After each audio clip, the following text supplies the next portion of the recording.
and go on to earn a 2-year or 4-year degree no matter what their background is. That's why my administration is working to support black children. And as soon as I came to office, I signed the American Rescue Plan. And I'm going to be political, but I just say this because we're having problems. Not one Republican voted for it, not one. But the American Rescue Plan expanded child care tax credits to deliver monthly checks to working families to cut black child poverty in half.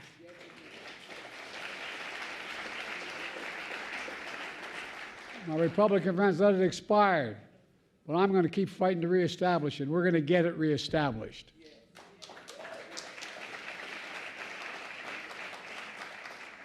And I'm going to keep fighting to make sure preschool universal for every 3- and 4-year-old in America.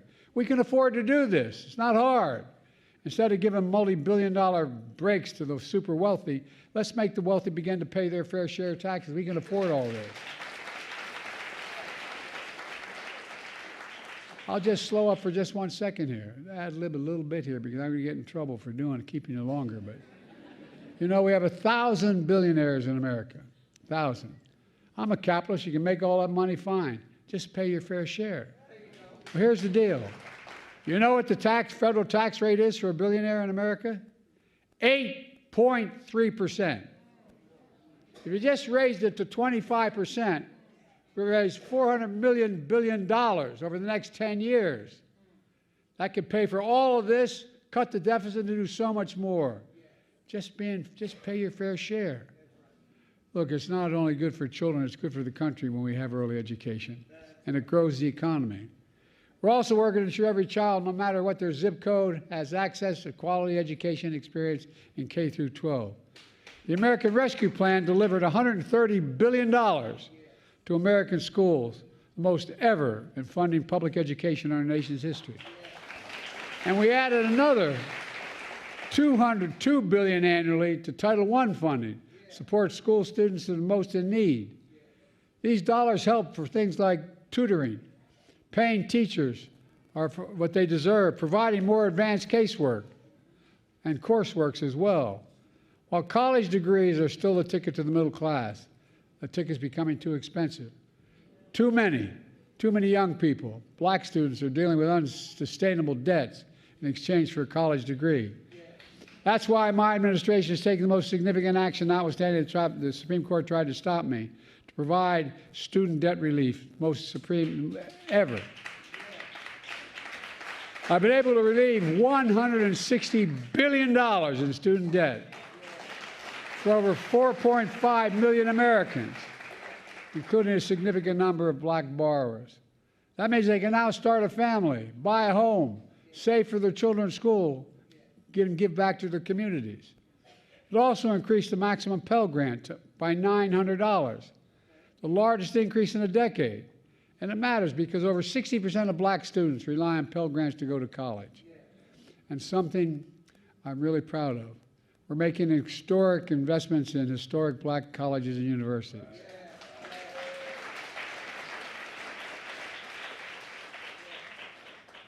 Now, I'm from Delaware, so I go along with Delaware State being the best HBCU.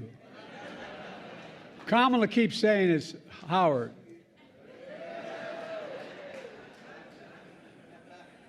And I'm going Sunday to make a speech at that other place, that men's college, Morehouse. I got more Morehouse men in my administration than Morehouse. But regardless of loyalties, it's clear HBCUs are vital to our nation's progress. I mean it. That's not hyperbole. HBCUs are responsible for 40% of black engineers in America, 50% of black teachers, 70% of all black doctors and dentists, 80% of all black judges. And by the way, I put more on the bench than anybody ever has.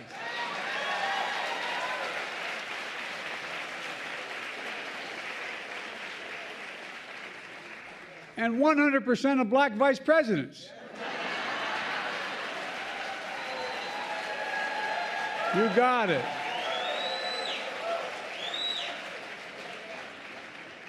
HBCUs also don't have endowments like other colleges and universities that are able to fund research labs, and so much more.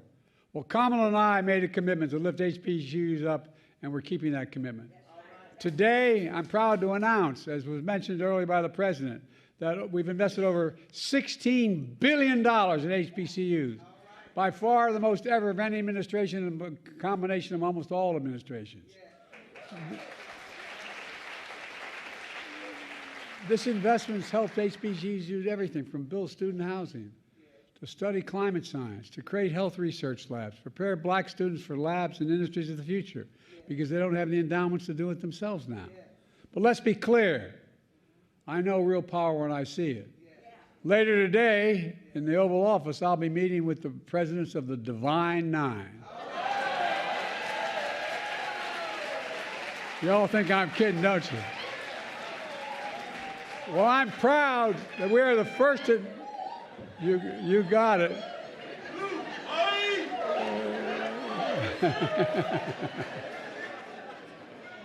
I can tell there's no... Anyway. We're the first administration in history to have a working group from the Divine Nine in the White House. And I asked them to do that from the very beginning. But we know 70 years after Brown versus Board, there were some forces trying to deny freedom of opportunity for all Americans. A few minutes ago, I talked with some of the Little Rock Nine, who were determined to integrate a public school in Little Rock, Arkansas 67 years ago. I'd like to recognize them for their courage and their, would they, if they can, if you're able, please stand and rise so we can all see you.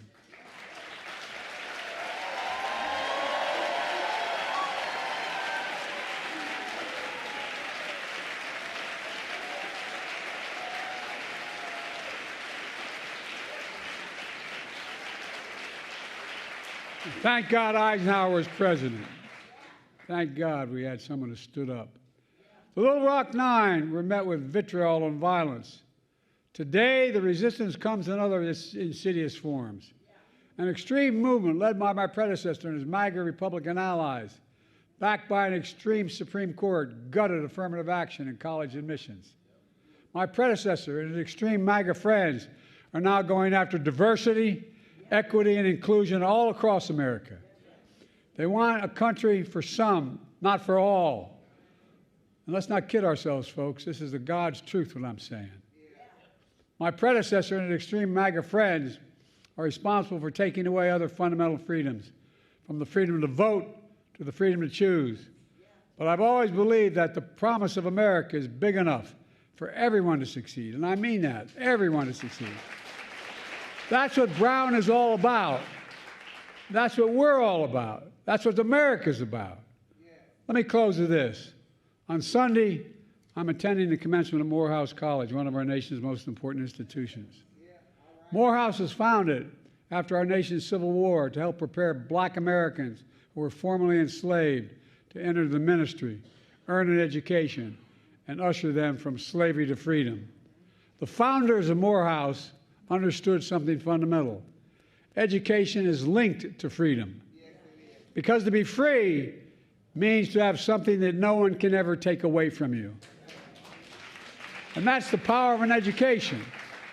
That's why the Brown decision to commemorate today is so important. The work of building democracy is a possibility, of a democracy worthy of our dreams, starts with opening the doors of opportunity for everyone without exception. And we can do it. We just have to remember who we are. We are the United States of America. There's nothing beyond our capacity when we decide to work together. May God bless you all, and thank you all for all the bravery you've demonstrated over the years, and may God protect our troops. Thank you, thank you, thank you. Proud to be with you. Thank you.